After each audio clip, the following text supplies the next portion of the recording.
Hi, it's Martin. We're back for episode 8 of the Business Stuff podcast, and this is on business planning for 2022. We're speaking to you as we've basically just been told that there's going to be new restrictions. Plan B is in force. Keeping away from the politics of whether it looks planned or otherwise, we're here to talk about business planning, of course. So, Jack, there's probably a lot of people out there thinking, what's the point? Why bother having a plan when there's so much going on that you can't control? Are we wasting our time trying to plan here? No, don't be silly. Of course, you always need to be planning ahead for the future, and there are obviously uncertainties, and there are always going to be uncertainties when you're dealing with your business. But ultimately, you're not factoring into your plan stuff that you can't control. You're only focusing on the stuff you can control, and so almost the environment outside of that is almost unaffected. So you always need to be planning ahead. It's just one of the variables, isn't it? Yeah, your cost exactly. of materials might go up. That's a variable. You might have less customers walking into your shop because you can't open. That's a variable. They're all just variables, aren't they? So if you know what you're trying to achieve and you've got a plan on how to do it, at least you've got something to work from, haven't you? Yeah, I mean, if we take that example about in terms of footfall and people coming into your business, you can't control why they're not coming in, but ultimately you can mitigate against that by offering something where it's easier for them to come into your shop, and maybe an online offering, something like that. Yeah. Because it would be easy. Just because I think a lot of businesses over the last 18 months have certainly, probably in the first 3, 4, 5, 6 months, just kind of thought, this won't last long. We'll just not do anything. We'll just, as long as we can hold on, we'll just wait. And then, of course, people started to realise that you couldn't just wait. But the really good businesses they were just on it, weren't they? They just adapted straight away and just got on with it. And I suppose that's a combination of they knew what they wanted to do and they were monitoring what was happening as well, and then actively taking the time to come up with a plan, isn't it?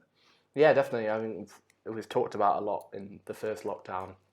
This kind of the 3 stages where it was survive, adapt, and thrive. Ultimately, and a lot of people kind of stayed in the survival mode and went, we're just going to wait this out. Whilst the people that have come out of the initial couple of lockdowns were the ones that identified, I think we're all right. We're surviving. This may be here for a little bit longer than we anticipated. So how are we going to adapt our business, to accommodate these changes? And the ones that came out off the back of that, into the times where less restrictions were in place, were the ones that followed those steps. And actually, even though we're just about to come out of a period of relative ease, I suppose, restriction-wise, there's still a lot of businesses aren't anywhere near what they were before. And I know it's a bit of a cliche now, this idea of a new normal. Was the old normal any good anyway? And it probably wasn't. It was probably due for a bit of a shake-up. But, I don't know what version of new normal we're on to now, but, if we're in new normal now, we've got new normal version 2. It's probably next year, isn't it? And you've got to make sure that you're ready to adapt and be able to adapt, haven't you? Yeah, even the businesses that were structured in a way where they were relying on projects from their customers to come through in terms of big bits of investment, that started to come through, and I think they're at the point where that work's going to come in. I feel like possibly the businesses that have been affected more by the reduced footfall of the traditional kind of retail, they've had this dress rehearsal in the sense that they've been through it before. They know how they can implement those steps fairly quickly. But again, I'm sure there's probably going to be a few more curveballs that get thrown up as a result of the new circumstances. Yeah. One thing that strikes me at the moment as well is not necessarily about the planning for next year, but it's definitely something I think is probably going to change. Is nobody wants to book anything at the moment unless there's a guarantee of getting all of their money back. Whether it's a holiday, they want to make sure they're not going to lose their deposit. If it's booking a meal, they don't want to lose and I get that. But also, it's a bit harsh on business, isn't it? Because it's also not the business's fault. Do you think there needs to be like a divvying up of the risk here? So, if you're booking a holiday, you may get half your deposit back if it doesn't happen, or do you just think businesses are just going to have to accept it's all on them. They're going to have to take all of the risk because the consumer just isn't going to. Yeah, I think that's a good point. And the other side of it, which the consumer won't be happy about, is that, well, there's increased risks on our side, so that means we're going to have to whack our prices up, and suddenly it's like Absolutely, yeah. they're like, well, we need the corresponding reward to this risk that we're taking. So suddenly you'll be finding, well, we're actually going to be charging double for that holiday. Or, Yeah. Or, I mean, to be honest, I might be unpopular, but during the last lockdown, before the Eat Out to Get Out to Help Out to, whatever that was called, came around, I was kind of already of the opinion that if we're going to get less people in restaurants, just pick any example, but the restaurant still had to be there. You still had to have a chef, even if he was half as busy. You still had to have a waiting team. You might need less, but you still need to do all of the same things with just less revenue. The only thing that has to then change to make that work is the price, isn't it? yeah. You just need to make £1 more per person that eats there, which just means you've got to add £1 onto the meal, haven't you? You can't, and it's unavoidable, isn't it? Do you think that's just going to feed into inflation? Then do you think everything's just going to have to be dearer? Well, I feel like that's the case, and certainly seeing inflation going up as it is at the moment, and I feel like this is going to add further fuel to the fire, because that's going to be the natural reaction, I think, to a lot of businesses, is that our prices are going to go up, and customers are always understanding until the point where you actually do put your prices up, and then suddenly it's outrageous. Yeah. Well, I know in our industry where most of our clients are in business, so we're business to business, we're having conversations with them about, well, you're going to have to put your prices up. And by the way, so are we. And only half of that seems to go down well. Yeah. So, but I think there needs to be a realism kind of like set into the market here that everything is going to have to change. We can't just accept that you're going to get a massive plate of food for like £3 a head or whatever. It's going to have to be dearer, or you're going to have to accept that we're going to just lose those things from society, which other people probably don't want. You don't want to just accept there has to be less restaurants, less cafes, less. I don't think we're ready to just get rid of that, are we? No, they seem to be pretty popular.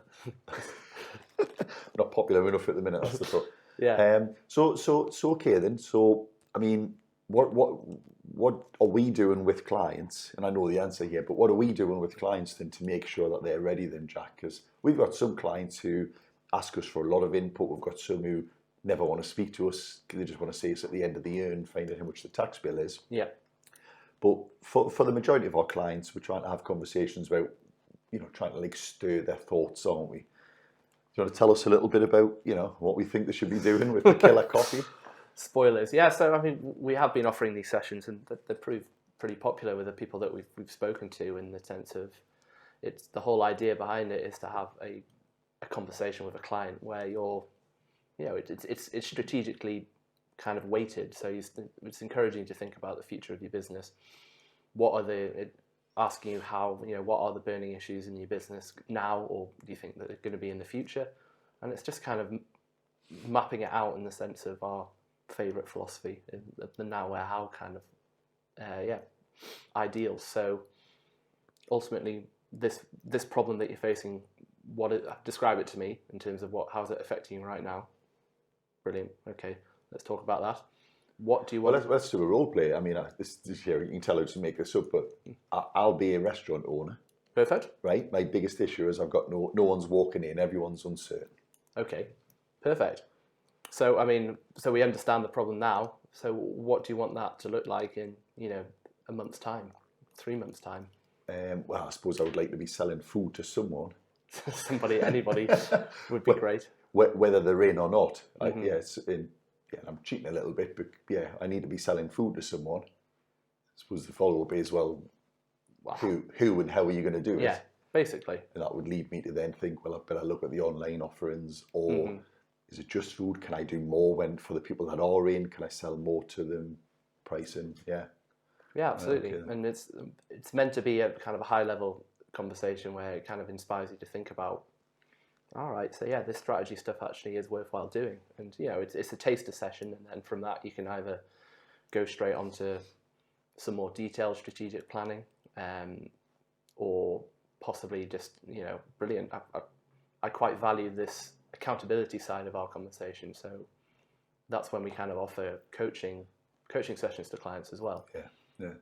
But for some though, some kind of have this 15-minute taster, which is completely free, and they think, oh, that's just what I needed. And then we have had people just go, well, I'm off, and they do it, and it's just, they have a better business as a result, don't they? We're not going to pretend it's life-changing, but for some people, there's some pretty big improvements in what they do, isn't it? Yeah, and it's not, we're not trying to reinvent the wheel here. It's ultimately they have the answers in their head, and they just realize they just need that validation to be like, oh, so that is a good idea. It's worth doing, And now I have an idea of how I might go about that. So brilliant! I'm going to go away and do it. Thank you very much. And actually, it's an interesting point there because I get asked quite a lot. I used to get asked a lot more, but what do you know about the restaurant business? How many restaurant clients have you got? And I think that's a big myth here, isn't it? We don't need to know. It's handy if you do, and we act for lots of different clients in lots of areas, but you don't need to know the sector or the profession, do you really, to get something from this? Yeah, we need to split between the compliance and the advisory here. And compliance obviously is important because then you need to know VAT implications, stuff like that. And obviously, I'm not going to pretend that we don't know that. Well, not me and you, maybe. Somebody, I'm sure somebody around here knows about VAT. As a team, hopefully. Yeah.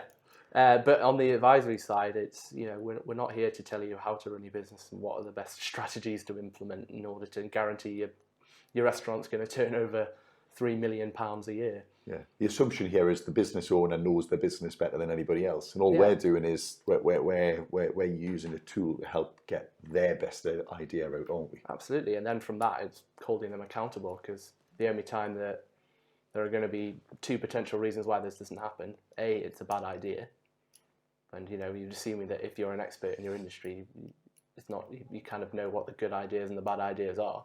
Or second is that you don't follow up on what you said you're going to do. Yeah. We can't help you on the first one, but on the second one, we're there to hold you accountable. You said you were going to do this. Have you done it? Well done. Haven't done it? Why not? It's actually, you mentioned something there about, something might fail because it's a bad idea. I've noticed when I speak to people at the moment that a lot of old bad ideas are now good ideas because the market is so fundamentally different. Mm-hmm. Does that make sense? So we speak to some businesses who've been around for 10 years and say, well, we tried that 5 years ago. It was just a disaster. Delivery was a disaster. Yeah, but that's the only game in town now. So you need to find a way to do it well. Yeah. So you've got to be careful not to bring in old baggage into a new market and just assume it's not going to work. That a bad idea is still a bad. You've got to reinvent sometimes, haven't you? But 12 months is a long time then, Jack. So we sit down and we say, where do you want to be? We know where you are now. You might be open, you might be closed. We'll see where we end up. You might have passports, you might not have passports. Mm-hmm. That'll be what it is to some degree. We can work out where we want to be at the end of the year, hopefully. They might not know, but let's just assume they've got an idea where they want to be. What we're not going to do here is schedule out 12 months worth of stuff to do, are we? Mm-hmm. That's not how it works, is it? No, it's... I mean, I'd love to get my crystal ball out and tell you exactly what's going to happen and how every possible connotation of your plan will come together. But, it's not feasible, and I think we've been proved that things move quickly as well. So, unfortunately, those external factors may affect your plans a little bit. As I said, we don't necessarily think you should be factoring them in terms of abandoning your idea to plan to start off with, but they are going to affect you possibly in some ways. So we are always looking kind of anywhere between on a monthly and kind of quarterly outlook ahead. So that in terms of when we do these killer coffees, it's kind of what do you want things to look like in a month's time or a quarter's time? Yeah. And then we're going to revisit that then and go and just kind of pull it apart a little bit. So those things you said you're going to do, did you do them? Brilliant. Has it had an effect? Great. And then, right, okay, so we know we've got a new now point of where we are at the moment, and let's reevaluate the where again, and then let's go have a look at the how. Yeah, so if I don't know, let's say we're doing 100 covers a night, and we want to do 200 covers a night by the end of the year. Mm-hmm. We might know that at some point we need to take on extra staff, but that might be halfway through the plan. But initially, it's like, well, we need a way to get from 100 covers to 110, 120, whatever it is. Breaking it down into those sort of bite-sized chunks. You need an achievable thing that you can then set out and achieve, don't you? So you if I'm taking you right, you then say, well, across January, let's aim for this then. How are we going to do that? Well, here's 3 ideas at the start of January that should, by the end of January, get us closer. Yeah. Not there, but closer. And then as long as you're monitoring that and keeping an eye on it, you may get to the end of January and say, well, oh, that marketing campaign worked. The offer was a win, but actually changing the menu was a disaster. Nobody's ordering the new stuff. Everyone's complaining they want the roast chicken back. So you can then just say, right, well, we'll keep doing more of the good stuff, and we'll need a new third idea, don't we? And that's just the idea, isn't it? You just keep reinventing the thing for the next month, the next quarter. Yeah, and it ties everything back that we've talked about previously. Pricing, monitoring, feedback, all of this stuff here is crucial, when it feeds into your strategies or your strategic thinking. Just because I like to do this, I'm going to throw some... We haven't talked about this, but I think technology... What do you mean we haven't talked about any of this? Yeah, we notes just had uncertainty written down. That was the note when we started. But I think what we've seen is a lot of people have really embraced technology more than they had done. Some businesses were always cutting edge, doing crazy cool things. Others have reluctantly caught up and thought, well, that's all we need to do. But I think there's still a big gap in a lot of businesses for using information and getting information in a better way to help with that monitoring. And I don't know if I've mentioned it in a previous one, but we had a client who was a hairdressing salon with 3 chairs. Each person was tasked with selling on product. They knew they were selling product, but they didn't know who it was that was actually selling the product. We helped them put a till system in. The till system showed that only one person was upselling any product. With that information, they kind of went to the other 2, why are you not selling any product? Yeah. And all of a sudden, they got 3 times the amount of product sold. And it was quite simple. It was a slight change in technology, minimal cost, massive output. And there's probably loads of little things like that people need to just think a little bit differently about, isn't there? Yeah, and there's probably the people that are reluctant to take technology on is possibly for a couple of reasons. One of them may be that it's the cost of it. And what we're seeing now is, obviously technology remains to be ever improving and becoming more cutting edge, but also on the kind of the wave behind that is that the same technology becomes a lot cheaper. So the idea of like a till system maybe 10 years ago, like a digital cloud-based till system would be thousands of pounds, but now suddenly you can get an app on a tablet. It's a free app with a 30 quid device that takes card payments, isn't it? Exactly, and so suddenly it's so much cheaper and easier Anyone to do. with an iPad has got an unbelievable till system that'll send reminders, let you book appointments, take deposits over all of that is just in the system now, isn't it? Yeah, and it's the same across all industries, is that things become more efficient and you get more functionality, but then also behind that there's also that reduced cost. So, and it's probably the same in accountancy. The idea, the concept of cloud accounting 10, 15 years ago would have been completely alien. It was desktop versions only. Yeah. And you're paying a one-off fee, and then suddenly it's actually an affordable monthly payment. You can have some pretty exciting stuff, can't you? Yeah. So what? Obviously, people should sit down with us, without us, but they should sit down, come up with a plan. They should have an idea of where they're going. They should come up with some bite-sized, achievable things to help them get there. Some people might just be thinking, well, that's just never going to happen. I'm never going to find the time or whatever. And it's worth stressing, this can literally be 15 minutes. And we're not kidding there. 15 minutes can make a big difference. What do you think it is then, Jack, that's got people kind of stuck in this idea that it is just too hard to plan? Because obviously we offer this to people and they go, no, I'm good, thanks. And we know they haven't got a plan. But then they don't want to. Why is that? It's not that they're just stubborn and like awkward or whatever. Why? The couple of reasons I've come across, certainly when talking to clients, is that first of all, they're just so busy that, as you said, they don't necessarily have the time. They're so focused working operationally, working on kind of in their business as opposed to on it, that they just haven't got time, and they're talked about the idea of busy fools. The second one is that it's quite an intimidating thing. You say the word strategy to someone and they're like, oh God, it requires, 18,000 people around the table. We need to pull together a 7,000 page report. Yeah. And, we need to be looking at it. Well, we need to spend a month trying to pull it together. And but yet the result of a killer coffee might be literally, marketing, appoint a social media manager, by when, at what cost. It doesn't have to be complex, does it? Yeah. I mean, it's interesting you wrote there about this idea of it being daunting, because I wrote 2 words down there. Is there a fear, is one of the words, that once you've crystallised that there is something you should be doing, if you don't do it, there's nowhere to hide anymore. Do you think this?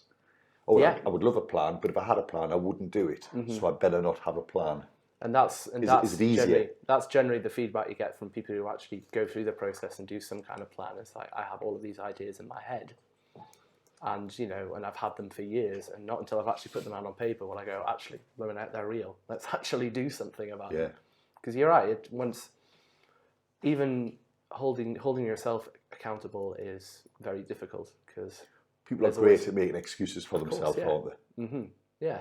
So, and rightly so. You shouldn't just beat yourself up every day just for no reason. But yeah. But sometimes you do have to beat yourself up just a little bit, just the right amount on the right areas, don't you? Or just having someone there to do it for you. Well, not necessarily physically beat you up. I'd hate for a colleague or your accountant to come in and fill you in. That's a different podcast we do, Jack. You're straying into the wrong podcast. Sorry, my mistake. Yeah. So yeah, but it is a powerful thing, emotion, isn't it? You might have been in business for 10 years, 20 years, 10 weeks, and if you're busy in it, there might very well be a fear that, was it that simple? It's like, why didn't I do it earlier? But also, there's probably still a case of, well, I've got a plan now, but when am I going to do it? And this is part of the trick of the planning session, isn't it? You're trying to plan achievable things. We're not trying to come up with something that's impossible. We're trying to come up with an incremental increase. And it can be as big or as little as you're willing to take on, can't it?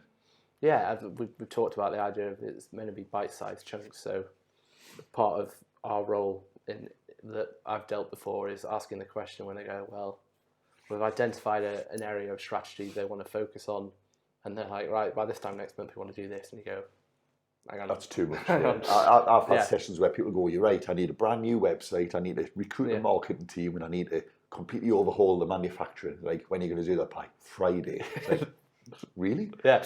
And I'm off Tuesday, Wednesday, Thursday. Yeah. Next week when I see you, it'll all be done. I was like, I don't think it will. No, it will. And obviously it's not. Yeah. And then eventually you're never taking anything off, which is just deflating. Yeah.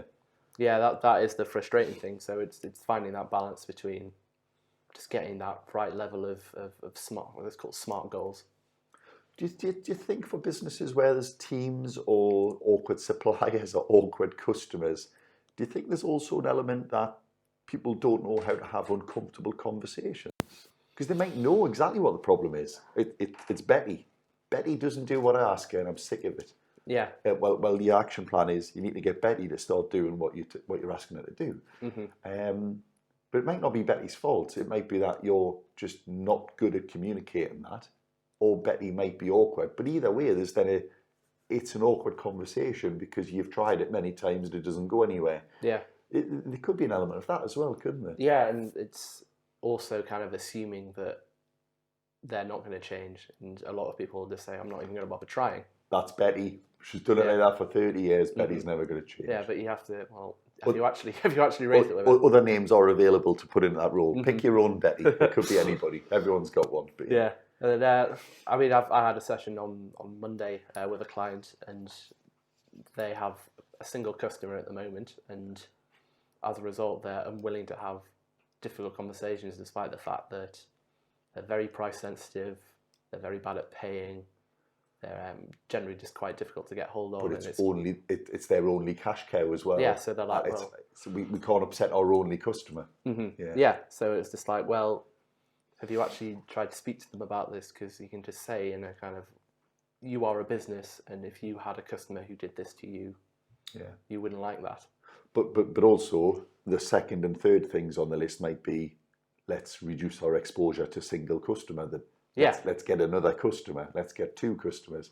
Absolutely, yeah. Because that was the idea. When You we do talked those about- things concurrently. You don't have to just make a bad thing work. You can come up with a new thing as well, can't you? Yeah, and that was the where, is that ultimately I would like to be less exposed. I would almost like to be in a position where I can get rid of this client because I've got all of this other work with clients that are good payers. Give me fair deadlines to work to, so I can actually take some time off. That would be great. Yeah. That is the where. So we're also working on the business I had development exactly side. the same conversation yesterday with a training provider who most of their training is actually won and booked via a third party, one of like a national training provider, who basically take half of the training fee, and yet this business actually produces all of the content, delivers it all, does everything. The only thing they didn't do was find the end customer. So they kind of go, well, it'd be nice to get a bit more money from that. It's like, well, we need to come up with a way to get you more work then. So, can introduce them to a bunch of people. Hopefully we'll see if we can get them some work direct, where they haven't got to get twice the fee. They can get more than they're getting at the moment without losing half the fee to somebody else, and you can do that without having to lose that existing customer. There's no reason why you'd have to lose that work, Yeah. So what else is there then, Jack? So we've looked at the fact that you've got to have a plan. We've plotted out a simple way to do it. We're offering people that first leg up to get their first plan. They can ask us to hold their hand through the year if they want. They might not have to. We've talked about the uncertainties. We can't ignore uncertainty. We need to just monitor. We need to make sure that if something happens, you don't have to have a plan for everything that might happen. That might be another thing putting people off. Well, how do I plan for everything? We're not trying to. Yeah. We're trying to plan for what we can see at the moment. Are we missing anything on this 2022 thing then? Or do you think we've covered off? Have we fixed 2022 now? I think so, yeah. I mean, unless you've got any bold predictions you want to make. Well, I think it's going to be a year long. Ambitious. And that's about the only prediction I'm making for 2022. It will last a year. Yeah, I wouldn't put it past it if it actually, it wasn't a year long. It's good. It may feel longer. No, that was 2020. But it's interesting though, because some people you speak to, I mean, I don't know about you, but I sometimes have no idea what month it is in which year, because it feels like at times some of the last 18 months has absolutely flown over, but yet also dragged. Yeah. It's are we still only in 2021? It feels weird, but then also I can't remember anything that's happened in 2021. No, I'm the same. Like, I look back and I feel like 2020, when I was sat at my dining room table, feels like a lifetime ago.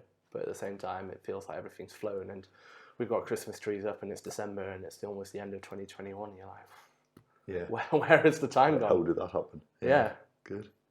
Okay then. Right. Well, we did promise you an episode on marketing. We're working on that. Hopefully that'll be the next or the one after. But meanwhile, we hope you've got some value from that. If you've got any topics you'd like us to specifically talk about, cover off, you can see that we clearly need help to come up with some content here. So let us have your ideas and thoughts. But meanwhile, hope to see you soon for a killer coffee. We'll help you with that 15-minute plan. And have a good festive period, however you're going to do that. And we'll see you next year. We'll see you next year. Yeah, we will.